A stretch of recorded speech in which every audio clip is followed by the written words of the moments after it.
Welcome, everybody, to Midday Magazine for this Monday, December 16th, 2024. Have your host, James J. Malouf, here at 4:30 today. We're going to welcome in our friend, Amy Vetter. She is with the Aging and Disability Resource Center of Central Wisconsin.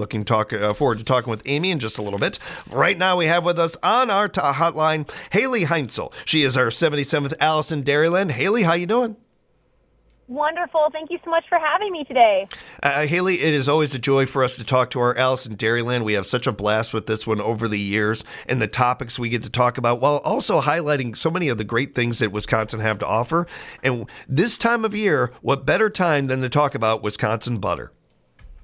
Absolutely. Butter definitely makes the holidays better, but I like to say you should make it the best holiday yet with Wisconsin butter. Yeah, I agree. I could not agree more. Before we dive too deep into it, everything, Halei, you're a little newer in this position. How has it been going? Have you been enjoying yourself? It has been really, really wonderful. I'm actually almost 6 months into the position, so it feels like I started just yesterday, but I have been going for quite some time now. I've been traveling all across Wisconsin and a little bit into the rest of the Midwest, and it's been really great to be able to represent all of Wisconsin agriculture. I've learned so much, and I've gotten to connect with so many people, students and otherwise. It's been absolutely a wonderful experience. Really good to hear that. That's great to hear. And I imagine in your, travelings and everything, one of the things you come across is certainly butter in Wisconsin. And here in Wisconsin, we are known as America's Dairyland. But what about Wisconsin's butter production? I don't think we get to talk about that very often, Halei. Yes. So across the United States, butter is made from simple ingredients, just cream and salt. And if you buy unsalted butter, it's just 100% dairy. But here in Wisconsin, our dairy cows make sure we have plenty of cream available to keep Wisconsin's 13 butter processing plants busy, making Wisconsin one of the top 2 butter producing states. All this butter finds its way to grocery store shelves across the country, with the average American consuming 6.5 pounds of butter per year. This is actually at a 50-year high right now in the United States.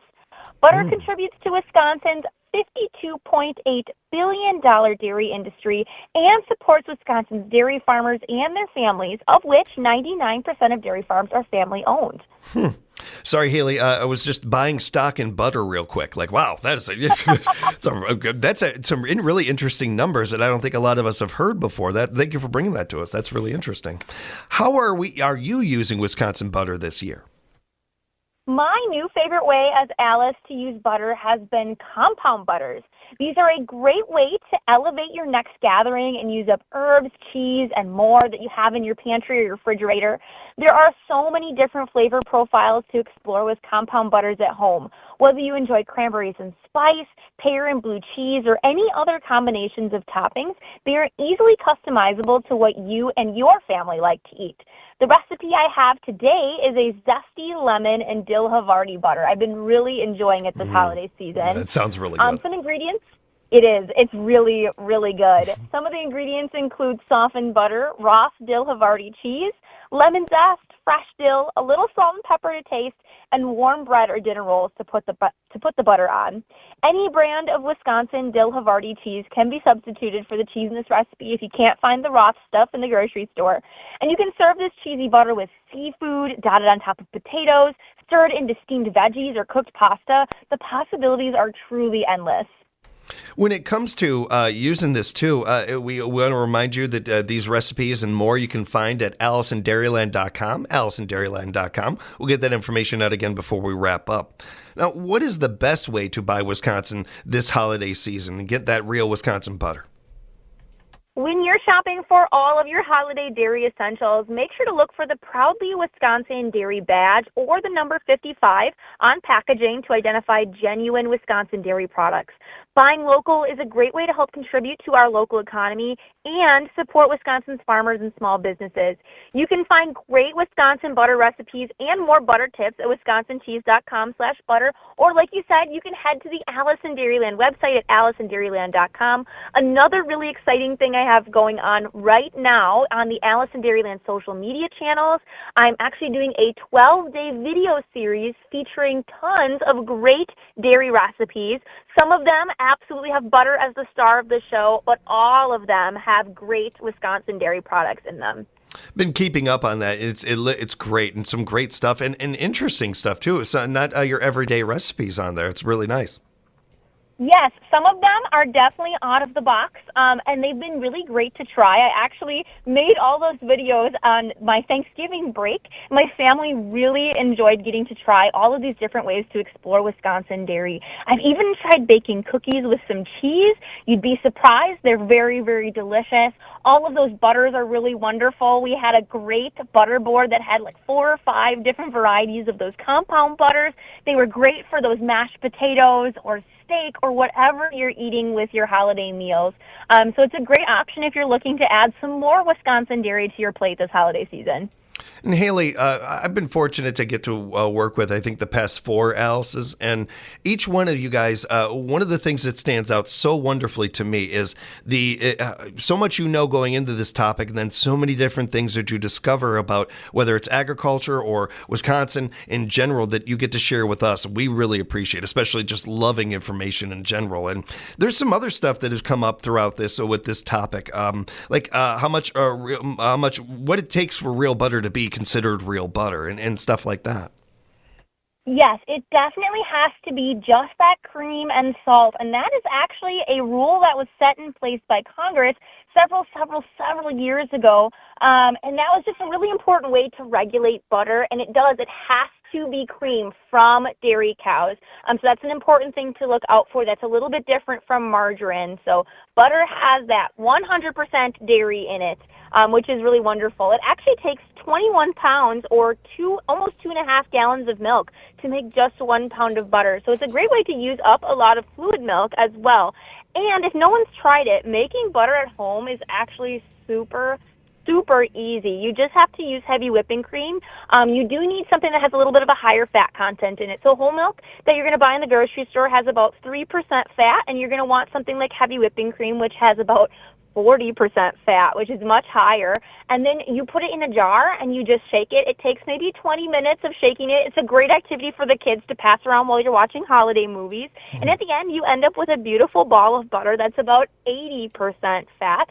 And then the remaining liquid in the jar is actually buttermilk, which can be great for baking this holiday season if you're making buttermilk biscuits or pancakes or waffles for Christmas morning. So there's lots of great ways to use Wisconsin dairy this holiday season. And Haley, one of the things that I know has been a debate in my family many times is, do we leave the butter out? Do we put it back in? When to take it out? You've got a nice stat on that one too. It's really important that if you're going to leave butter out, that it is salted butter, because the salt helps keep the butter fresh, even outside of the refrigerator, provided your kitchen is kept at 70 degrees or lower, which is certainly easy in these holiday months. Once salted butter is softened, it should be used within about a week or so. But I would like to say, if you're going to be using any of those compound butter recipes, you do need to leave them in the fridge because they contain cheese. So those need to be refrigerated.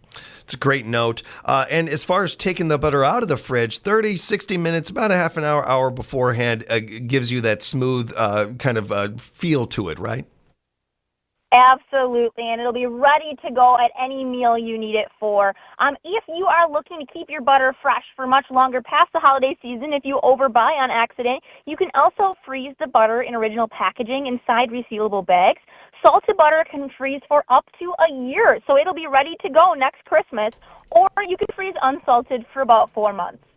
And it was really interesting that what you mentioned about butter sales, not only being at an all-time high, but the most popular months for butter, which is interesting to me. It's such a year-round, product. Yes, but they really do peak in November and December each year as home cooks get ready with their holiday recipes to share with family and friends. In Wisconsin, retail butter sales are 39% higher than average in November and 36% higher in December, which makes sense with all of those holiday cookies. But butter really finds its way onto the holiday table in all sorts of different ways. This has been wonderful, Haley. Thank you so much for the time today. We really do appreciate it. Know how busy you are. Where are you going to be next? I am all over the place this week talking about Wisconsin butter. I'm in Madison and Milwaukee and La Crosse and Eau Claire this week. And then I am looking forward to doing some traveling on the personal side to visit family I have all across the state.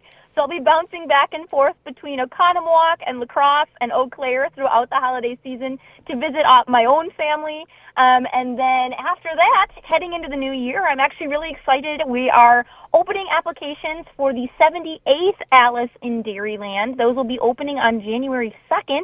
And so I'm really excited to be seeing who is interested in becoming Alice in Dairyland next year. Yeah, I'm really excited. I think this is my year, Haley. I think this. No, I'm kidding.